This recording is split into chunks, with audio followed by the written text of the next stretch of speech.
Hi, I'm Dr. Glenn Fox, and let's talk about an introduction of the cardiovascular system. In this video, we'll discuss the general organization and components of the cardiovascular system, principally the blood, the heart, the vasculature, and lymphatics. The cardiovascular system can be broken down a number of ways. I like to think of it by both structure and function. So let's begin with the heart. The heart sits in the thoracic cavity, and it is a pump that drives circulation. That is, it pushes blood through the vasculature. The vasculature, or arteries and veins, are means to move the blood throughout the body. Blood, interestingly, is a liquid connective tissue. It has various constituents. There is both the plasma, which is the fluid with the dissolved substances within, and the cellular component of the blood, so red blood cells, white blood cells, platelets, etc. There is a delicate balance between the contents of the cardiovascular system and that of the interstitial fluid. Interstitial fluid is the fluid that surrounds your body's cells. And so nutrients are exchanged between the blood and the interstitial fluid, and those nutrients may be brought into or waste products pushed out of the cells. So we have this constant exchange between blood and interstitial fluid. Finally, we have the lymphatics. Lymphatics oftentimes are considered as a separate system, as we'll discuss, but these are specialized vessels and organs which are going to return excess interstitial fluid back into thoracic circulation. These are also going to help modulate immune responses, as we'll discuss. So let's start with blood.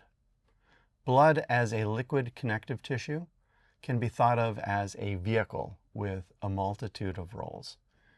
Principally, blood is useful for transportation. That is, moving materials throughout the body and exchanging those materials with the interstitial fluid that surrounds local tissues. Blood is also useful for regulation. So there are a multitude of physiological reactions and responses that occur within the blood to keep us healthy and to maintain homeostasis, which is that dynamic equilibrium of things. Finally, blood is a useful instrument of protection. As a part-time host for various cells of the immune system, blood is a means by which the body can help fight pathogens. The lion's share of blood is just liquid. It's water. We refer to this as plasma. The plasma may have a number of dissolved substances and nutrients within it, waste products, hormones, etc. And within this plasma exist a variety of formed elements. These are the cellular components of blood. So if we look over here to the right, this is an illustration of blood under a light microscope. And what we can see is that the majority of the blood, I'll just circle a portion of this, are these little red biconcave discs called red blood cells or erythrocytes. We also have a variety of white blood cells or leukocytes within the blood as well. And we can see that while these are larger, these are also fewer than the red blood cells. We can also see, or barely see here, a number of smaller elements derived from cells called platelets or thrombocytes that help to clot blood if there's ever an interruption in the vasculature. So if you have a bleed, you want to seal that bleed with a clot, and that's where platelets are involved. Now the heart. The heart is a crucial part of the cardiovascular system. The heart is the pump that moves the blood. The heart sits within the middle mediastinum of the thoracic cavity.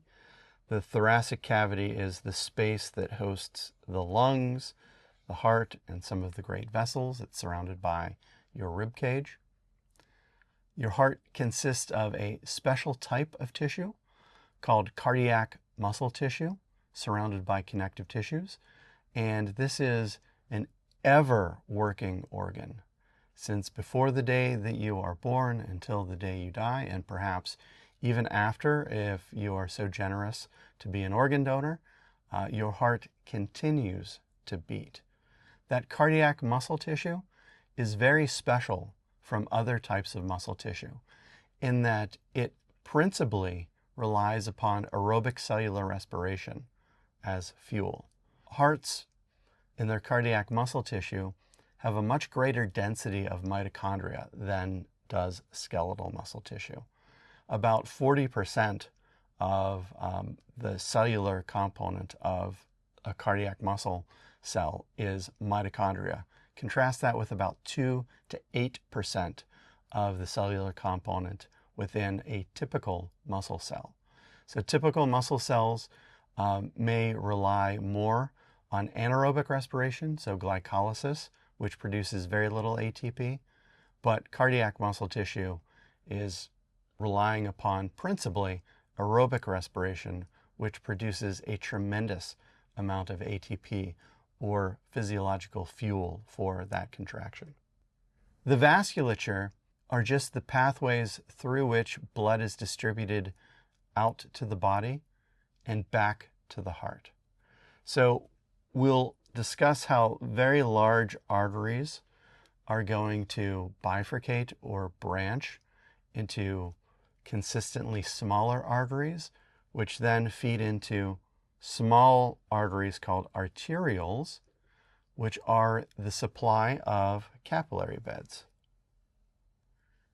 Capillary beds are the site of exchange between the contents of the cardiovascular system and the interstitial fluid. And so capillaries are the exchange vessels. Capillary beds feed into very small vessels called venules, which coalesce or come together to form veins. And these veins are going to deliver blood back to the heart. So we typically think of arteries as carrying oxygenated blood, and this is true of systemic circulation, but principally arteries carry blood away from the heart. We also, therefore, typically consider veins as carrying deoxygenated blood, and this is principally true for systemic circulation, but by definition, veins return blood to the heart. And we'll discuss why this is important when we look at pulmonary circulation, where the inverse is true. And then finally, we have lymphatics. Lymphatics are, in the context of the cardiovascular system, all about reclamation. So when we look at all of the factors driving the movement of materials out of and back into the blood from the interstitial fluid, most of that movement is out.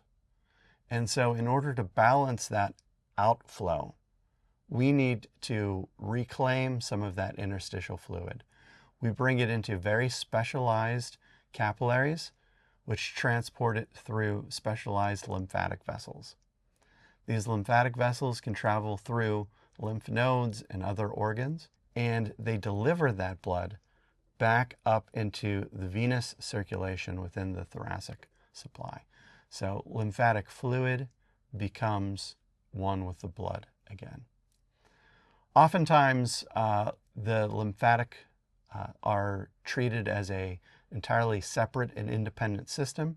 Typically, this is because of an emphasis on the role of lymphatics in both fluid balance and immunity, but there are overlapping functions within the cardiovascular system that I believe allows us to better make sense and contextualize lymphatics within the cardiovascular system. And so in this course, we'll be treating lymphatics as part of cardiovascular system. So we've looked at the general organization and the various components of the cardiovascular system. Thank you so much for your time, and I'll talk to you in the next video.